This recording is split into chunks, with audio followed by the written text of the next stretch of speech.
بسم الله والصلاة والسلام على سيدنا ومولانا محمد وعلى آله وصحبه أجمعين. ازيكم حبايبي؟ عاملين ايه؟ يا رب تكونوا بخير. النهاردة بإذنك يا رب هنعمله في الفيديو طريقة السردين المقلي المقرمش بطريقة سهلة وإن شاء الله تعجبكم. أنا هنا معايا كيلو سردين بلدي زي ما انتوا شايفين كده. ايه، أنا بحب السردينة دي يعني مش كبيرة بس بتبقى طعمها حكاية. تمام، انا جبت المقص ويا دوبك قصقصت الحته اللي عند البطن دي وطلعت البطن منها، ورحت عامله ايه، جايبه طبق كبير وحاطه فيه السردين ورحت مغطسه فيه السردين ومطلعه على المصفى. ورجعت تاني قلبت الميه دي، بس قلبتها في مصفى تحت مصفى عشان القشور اللي بتنزل من السردين ما تسدليش الحوض ده. رجعت عملت يعني الموضوع ده كذا مره لغايه الميه بتاعتي ما بقت بيضه ونضيفه. ورحت بقى جايبه السردين وحطاه في مصفى وحطاه تحت منه طبق عشان يصفي الدم الزياده بتاعته والزفره بتاعته. تمام يا حبايبي. هنا بقى هو بيصفي الدم كده، ايه، قلت اعمل معاكم التتبيله. انا هنا معايا توم مفروم، معايا هريسه شطه، معايا كمون، معايا كزبره ناشفه. هقلبهم زي ما انتوا شايفين. تمام يا حبايبي. هنا كمان السردين بيحب الليمون، فاعصري الليمون بكميه حلوه كده، ايه، عشان الليمون بيشيل الزفره بتاعت السردين. تمام يا حبايبي. صلتوا بينا على النبي، اللهم صل وسلم وبارك على سيدنا محمد وعلى اله وصحبه اجمعين. لو عجبكم بقى الفيديو ما تنسونيش تحطوا لي اللايك وتشتركوا لي في القناه كده وانتوا بتتفرجوا كده، وتكتبوا لي تعليق حلو زيكم يا حبايبي.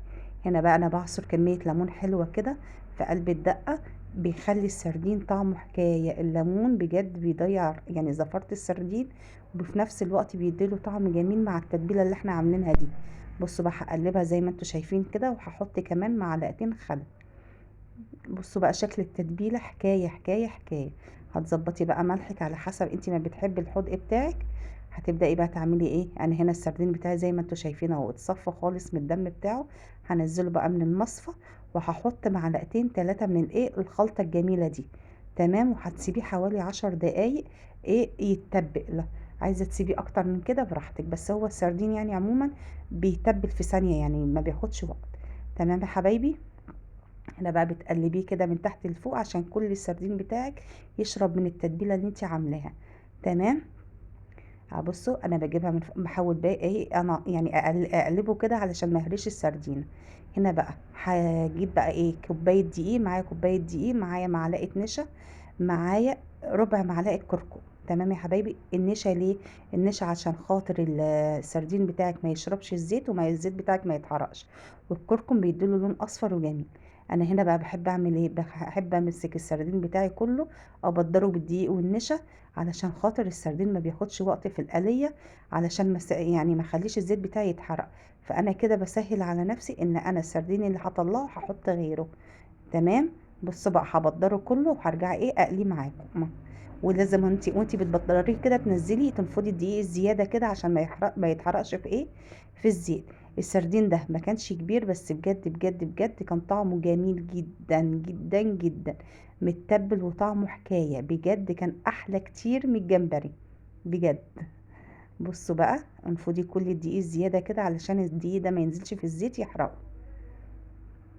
هنا بقى كنت خلصت كل كمية السردين اهو، بدرتها زي ما انتوا شايفين. معايا هنا بقى الزيت بتاعي سخن اهو زي ما انتوا شايفين. هحط كمية السردين، بس مش هحاول اخلي الطاسة بتاعتي مليانة علشان ما يعجنش.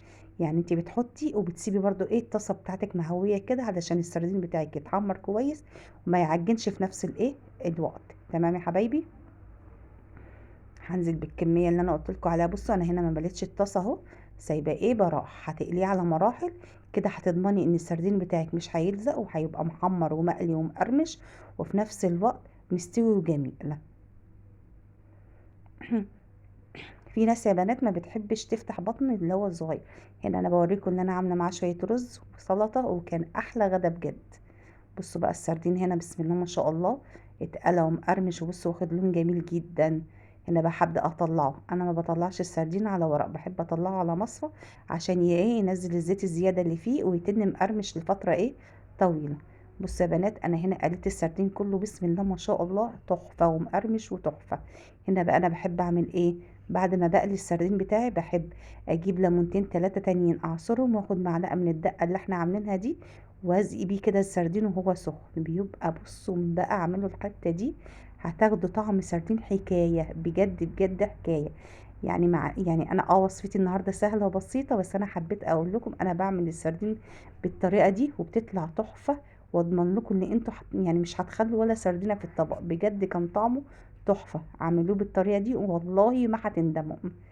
بجد بجد هتحسوا ان انتوا بتاكلوا حاجه مقرمشه وطعمها جميل. بصوا طري وقلبه ابيض وجميل ازاي. لو عجبكم الفيديو ما تنسونيش في اللايك والشير والاشتراك في القناه.